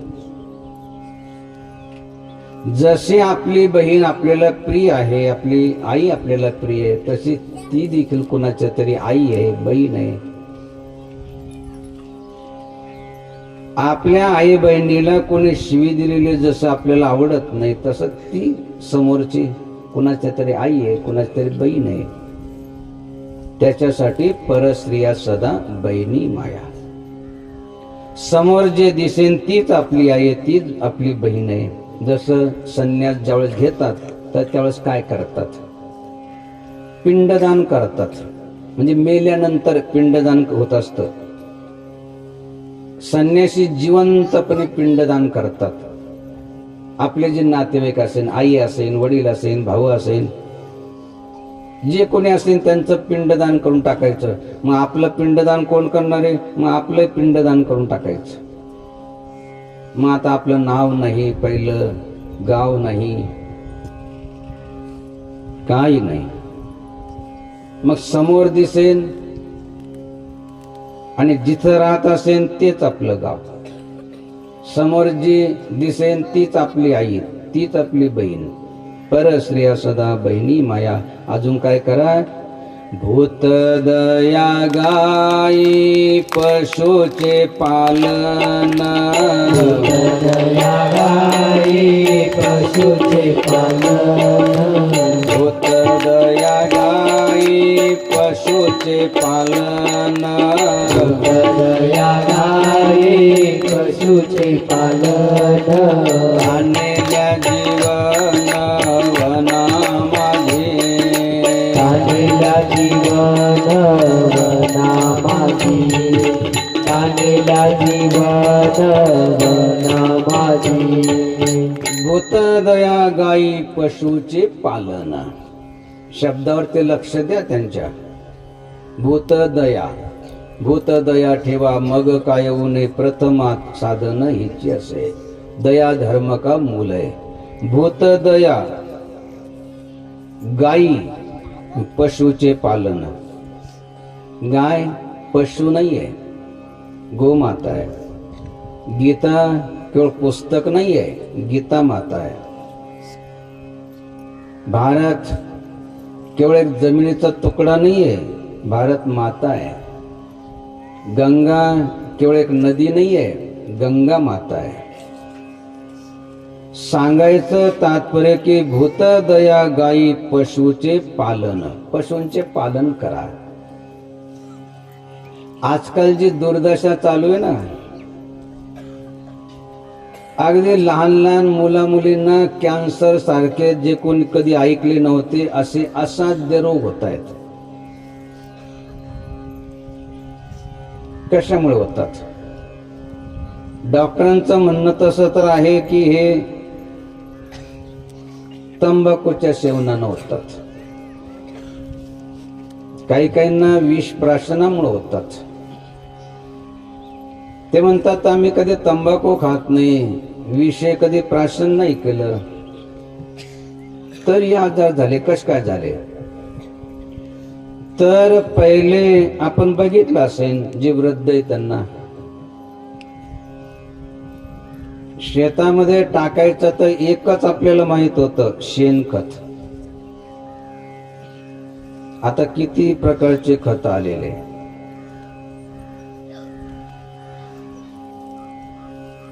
त्याच्यावरती काही जास्त रोग नव्हते पडत, जास्तीत जास्त आळ्या पडायच्या.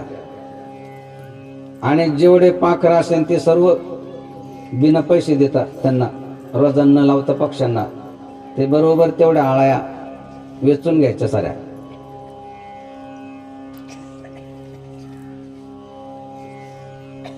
आता जे केमिकल आलेले,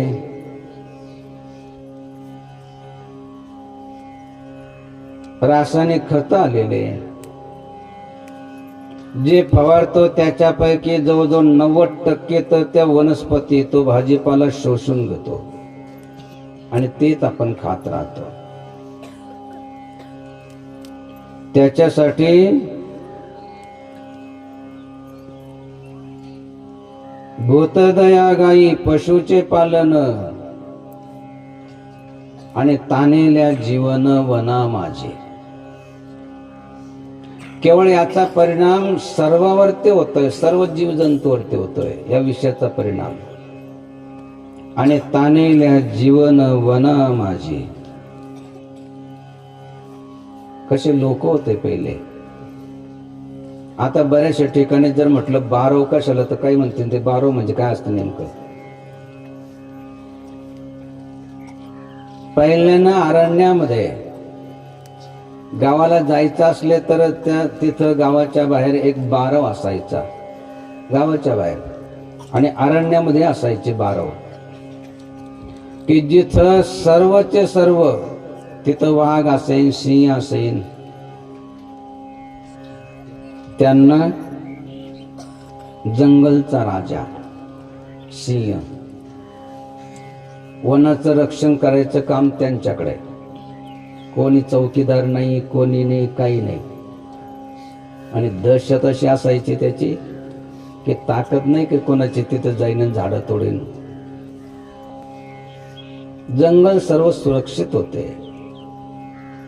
त्यांना पाणी पिण्याची व्यवस्था फक्त तेवढी करावी लागायची. त्याच्यासाठी वना माझे, तानेल्या जीवन वना माझे. ज्यांना तहान लागले, भोकेलेल्या जेवण, तहानेलेल्या पाणी, याची व्यवस्था सर्व करायची. करा. एक राजा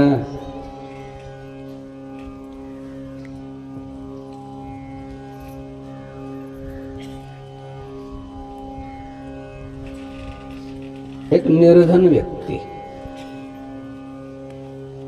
एका राज्यामध्ये गेला, वेशीमध्ये, आणि 10-15 सेवक त्या ठिकाणी आले पळत. निर्धन व्यक्ती, अंगावरती काही चांगले कपडे नाही, काही नाही, काही नाही. म्हणे महाराज चला. अरे म्हणे मग कुठं? म्हणे राजाच्या गादीवर बसण्यासाठी. अरे म्हणे चांगले कपडे नाही, काही नाही, काही नाही. नाही ते आम्ही देऊ म्हणे सर्व.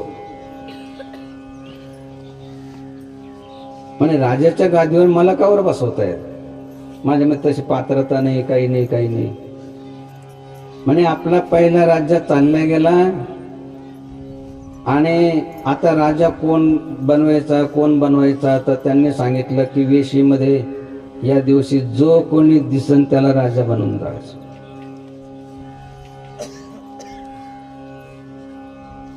त्याला राजा बनवलं.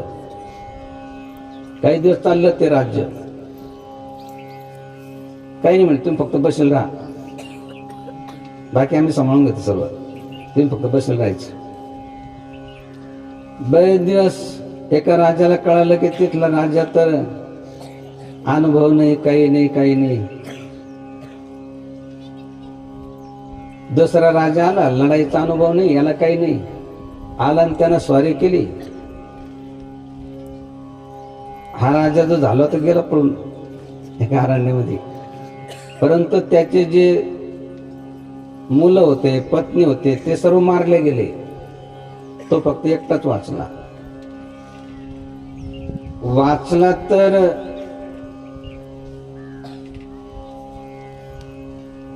तिथे एक संत भेटले. म्हणजे महाराज, मी काही न प्रयास करता मला राज्य मिळालं,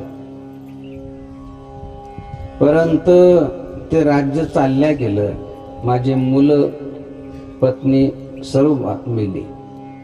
त्याचं कारण काय?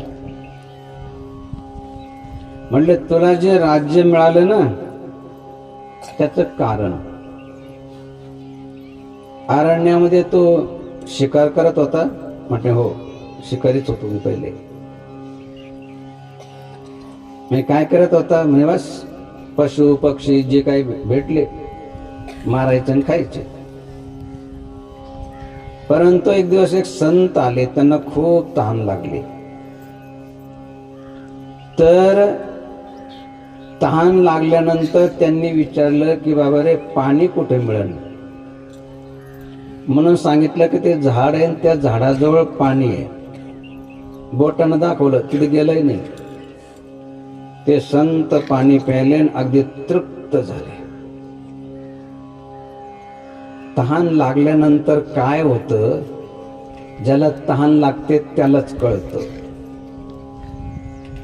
मरू पर मागू नये अपने तन के काज. मरून जाऊ आपण तर आपल्या पोटासाठी काही मागू नये. पण एकदा मी मागितलं.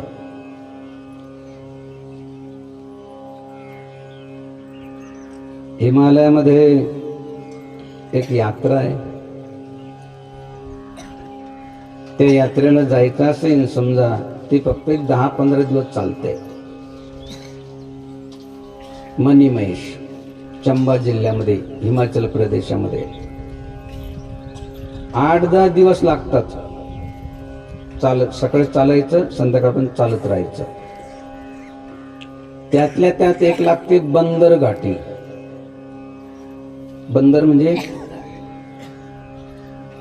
माकड, वानर जसे चालतात. कसे चालतात? पायावर थोडे चालतात. त्यांच्या हाताचा आधार घ्यावा लागतो, पायाचा आधार घ्यावतो, तेव्हा ते चढतात. तसं तिथं चालायचं असेल तर बंदर घाटीमध्ये सर्वांना बंदरच व्हावं लागतं. तिथं चालता चालता एवढं थकलो. बरं, रस्ता एकदम अरुंद. कारण ते 10-15 दिवसाची ती यात्रा. आणि चालता चालता थकलो तर पाणी नव्हतं, घसा कोरडा पडला. थोडस बसलो तर तिथं झोपून गेलो. लोक ओलांडून असे चालत राहिले.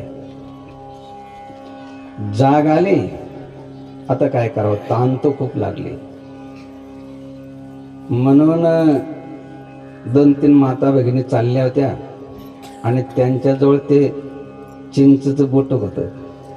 बोटकच म्हणतात त्याला, हा, चिंचा होत्या. ते आपलं थोडंसं असं जसं जिभेला लावायचं, थोडंसं पाणी सुटलं किंवा चालत राहायचं. कधी न मागणार. आम्ही त्यांना म्हटलं, माताजी थोडीशी इमली मिलेगी? हा, बोले स्वामी जी ले लीजिए. एक बोट घेतलं ते आणि बस दर्शक झालं की थोडंसं लावायचं, चालत राहायचं, लावायचं, चालत राहायचं. सांगायचं तात्पर्य की तहान लागली, भूक लागली, काय होतं ते नाही सांगता शब्दानं. ज्याला लागते भूक तहान त्यालाच कळतं. त्याप्रमाणे ते संत अगदी व्याकुळ झाले, अगदी प्राण जायची वेळ आली. म्हणून विचारलं की बाबा रे, पाणी कुठे मिळेल?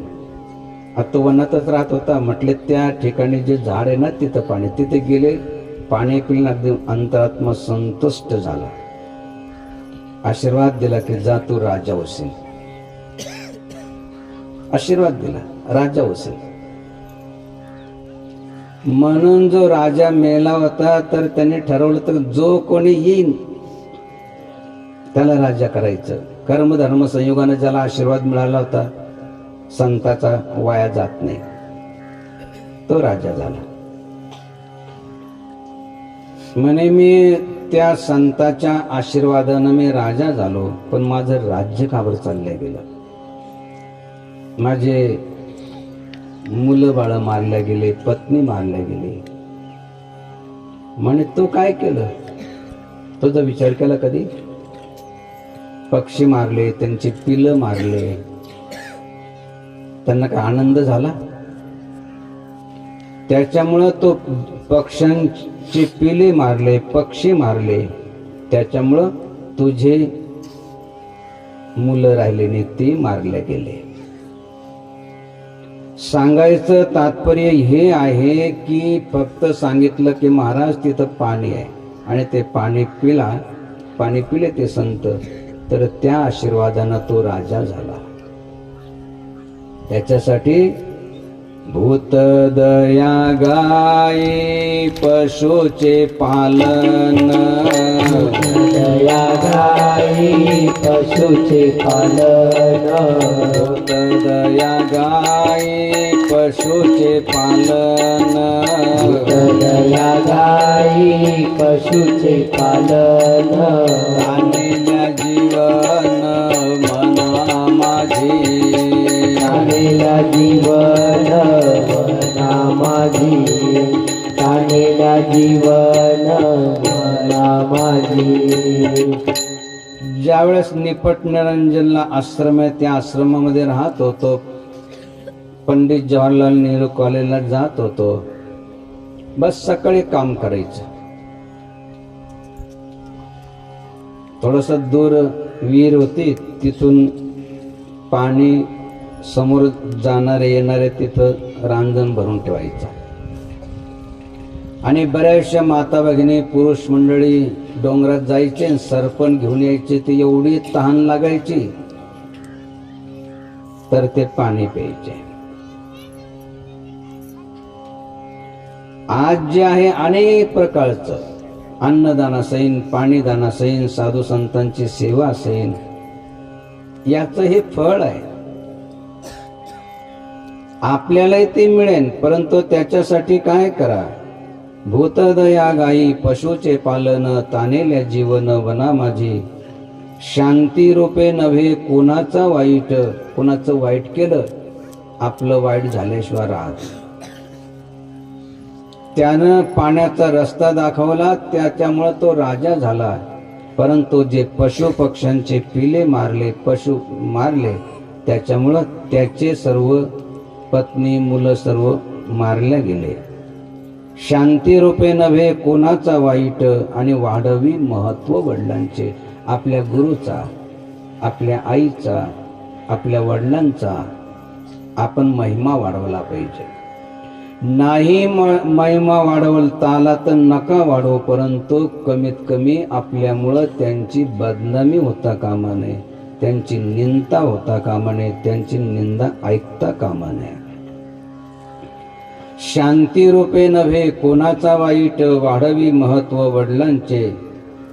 सांगायचं तात्पर्य, जेवढेही आश्रम असेल त्या आश्रमाचं तुका म्हणे हेची आश्रमाचे फळ, तुका म्हणे हेची आश्रमाचे फळ, तुका म्हणे हेची आश्रमाचे फळ, तुका म्हणे हेची आश्रमाचे फळ. परमपद बळ वैराग्याचे, परमपद बळ वैराग्याचे, परमपद बळ वैराग्याचे. एवढं कर्म आपल्या आश्रमामध्ये असलं पाहिजे. ज्याही आश्रमामध्ये आपण राहत असाल, ग्रस्त आश्रम, ब्रह्मचर्य आश्रम, ग्रस्त आश्रम, वानप्रस्थ आश्रम, संन्यास आश्रम, 4च आश्रम आहे. कलियुगाचं काय, अजून एक आश्रमाची लोक अपेक्षा करतायत. जसं भांगशी मातेच्या गडाजवळ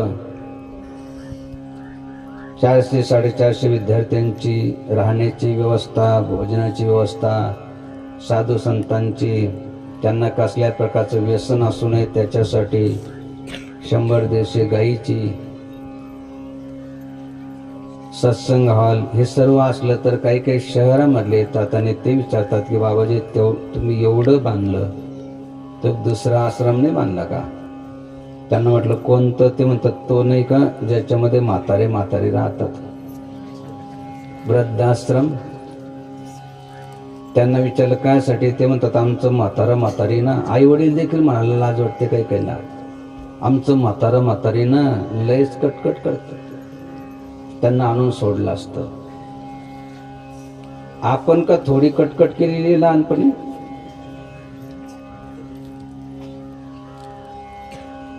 एका मुलानं विचारलं बाबा हे काय आहे? चिमणी भाऊ. बाबा याला काय म्हणतात? चिमणी म्हणतात भाऊ. ती उडून जाते येते, काय म्हणतात बाबा तिला? चिमणी म्हणतात भाऊ. चिमणी म्हणतात का? हा चिमणी म्हणतात. चिमणीच म्हणता ना.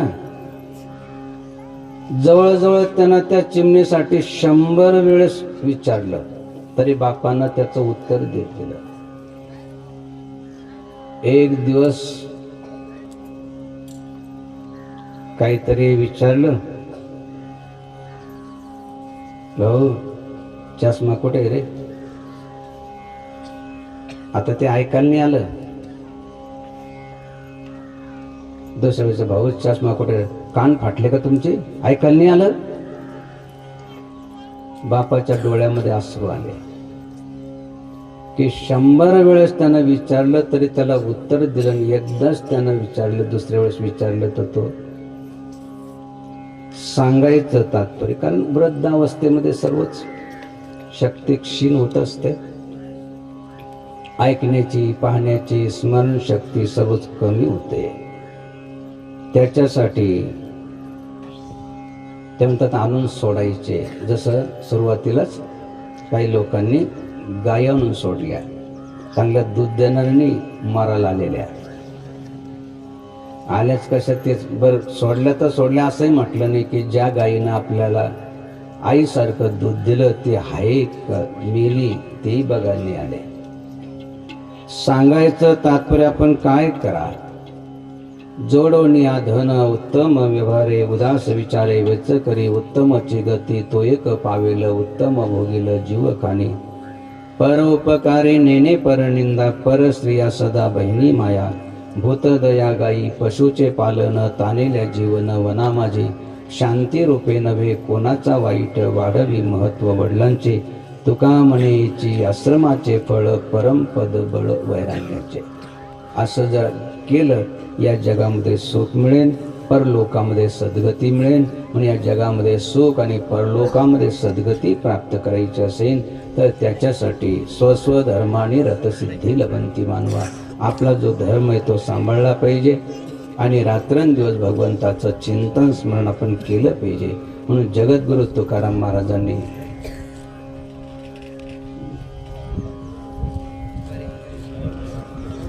यावर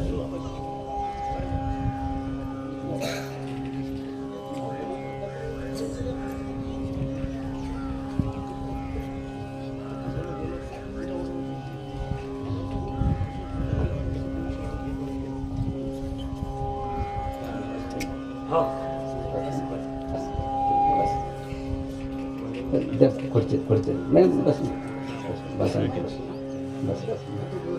हा ठीक आहे बस. तर भगवंताकडे काय मागा?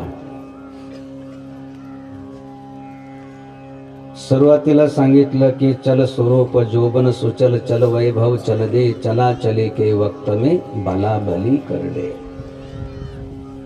एक दिवस धन आपल्याला सोडून चालल्या जाईल किंवा धनाला सोडून आपल्याला जावं लागेल. धन नेहमी राहत नाही, स्वरूप नेहमी राहत नाही. मग राहतं काय? कबीरा शोधन संचिय जो आगे को होय, शीस बांधे गाठडी जातन देखा कोय. धर्मरूपी धन, सेवारूपी धन, सत्करूपी धन नेहमी राहतं. म्हणून भगवंताकडे ते लौकिक धन न मागता तसं मिळालं पाहिजे. पण कसं? जोडून या धन उत्तम व्यवहारे, उदास विचारे वेच करी. उत्तमची गती तो एक पाविल, उत्तम भोगील जीव खाणी. चांगल्या गतीला जाण, त्याच्यासाठी सर्वजन हित आहे, सर्वजन सुख आहे. काही ना काही आपण धन दान केलं पाहिजे, जेणेकरून आपलं राहिलेलं धन पवित्र होतं. तर त्याच्यासाठी धन कोणतं पाहिजे? की कबीरा शोधन संचय जो आगे कोय. धर्मरूपी धन, सेवारूपी धन, सत्करूपी धन, नामरूपी धन हे नेहमी आपल्याला कामाला येतं. मृत्यूनंतर देखील ज्या ठिकाणी आपण देह धारण केला असेल तर त्या ठिकाणी कामाला येतं. म्हणून जगद्गुरु तुकाराम महाराजांनी भगवंताची भक्ती केली आणि काय मागितलं? धन नाही मागितलं, द्रव्य नाही मागितलं, ऐश्वर नाही मागितलं, पद नाही मागितलं, प्रतिष्ठा नाही मागितली. एकच मागितलं की संताची या सेवा कैशा परीला हो, नामाचा आठो कैसा राहे. हे प्रभू, आम्हाला संताची संगती मिळाली पाहिजे आणि रात्रंदिवस तुझं नामस्मरण आमच्या मुखामध्ये आलं पाहिजे. म्हणून प्रभू अशी कृपा कर. अब प्रभु कृपा कर हो यही भाती, सबत जी भजन करो दिन राती. जयति शिवा शिव जानकी राम, जयति शिवा शिव जानकी राम, जयति शिवा शिव जानकी राम, जयति शिवा शिव जानकी राम.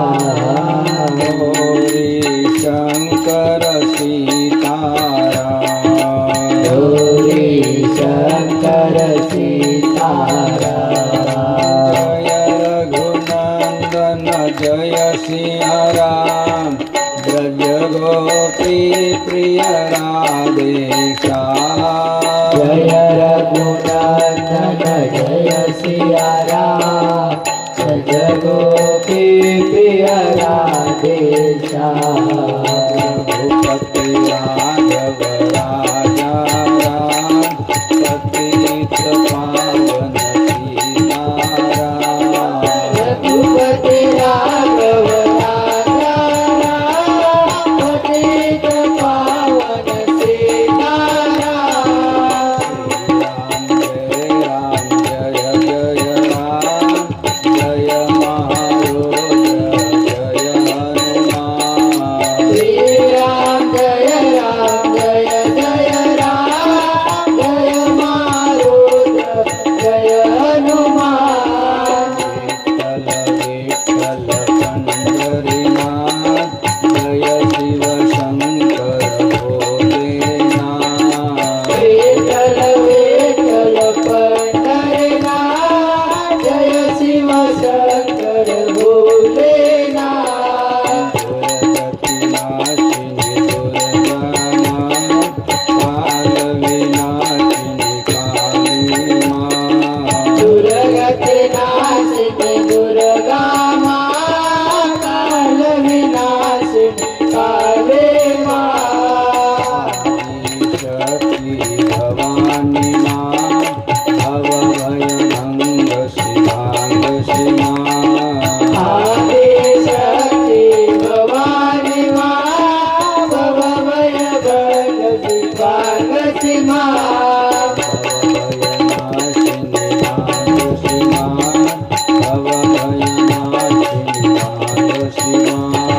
भवभय नाशिनी भागसी माँ, भवभय नाशिनी भागसी माँ.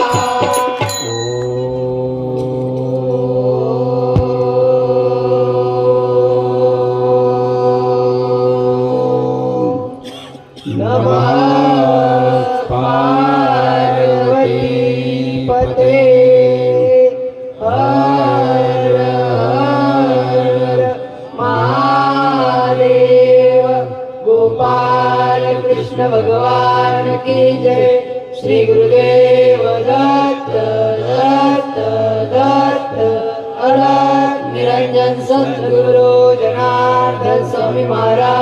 की जय महामंडलेश्वर स्वामी परमानंद गिरिजी महाराज की जय पुंडलिका वरदेव हरी विठ्ठल श्री ज्ञानदेव तुकाराम पंढरीनाथ भगवान की जय पवन पुत्र हनुमान की जय रामचंद्र भगवान की जय भांगसी माता की जय नागेश्वर भगवान की जय पशुपतेश्वर भगवान की जय सब संतन की जय लक्ष्मी माता की जय लक्ष्मी मातेच्या प्राणप्रतिष्ठेच्या वर्धापन दिनाच्या निमित्तानं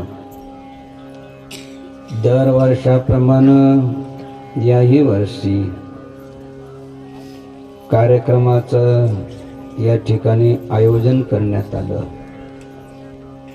या वर्षाची विशेषता ही होती की अनेक संतांना आपण निमंत्रित केलं. ते सर्व संत आले आणि दुसऱ्या कार्यक्रमासाठी निघून गेले. स्वाभाविक आहे. आम्हाला एक कार्यक्रम आहे पण आम्हाला काही निघता नाही आलं.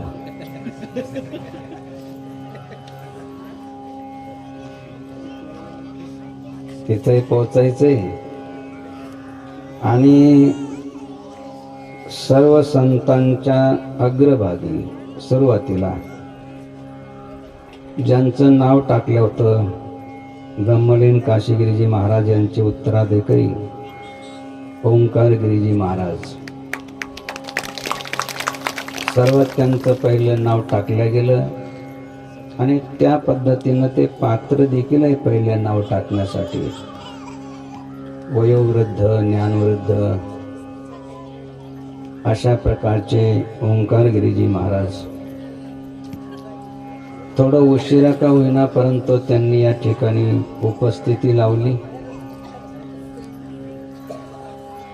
त्यांच्या दर्शनाची आपल्या सर्वांना ओढ होती आणि अशा प्रकारे त्यांचीही या ठिकाणी उपस्थिती लाभली. सर्वात पहिलं त्यांचं टाळ्या वाजवून अभिनंदन करायचंय आणि त्यांचं पूजनही करायचंय.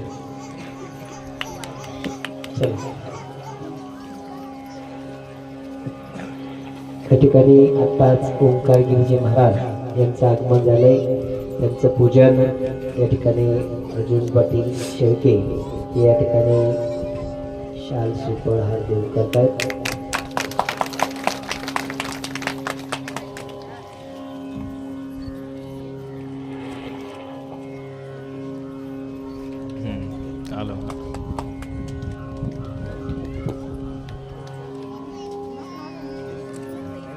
जसं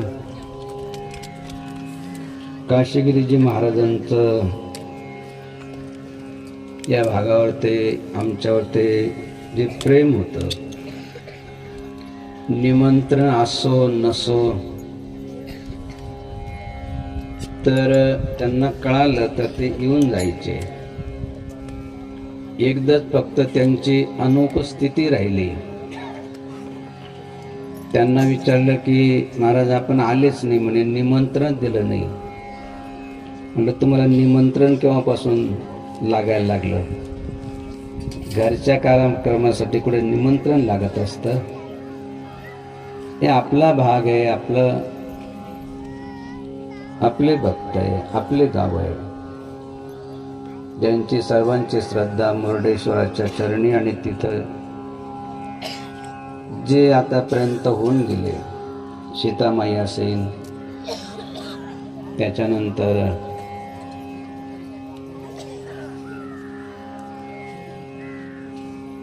ज्यांनी तिथलं कार्य चालवलं,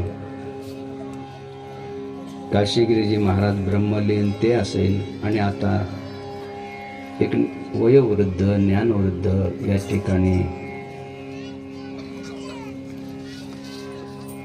ओंकार गिरीजी देखील आले, आपल्या सर्वांना दर्शन दिलं. पुढच्या कार्यक्रमाचा वेळ झालेला आहे, तर आता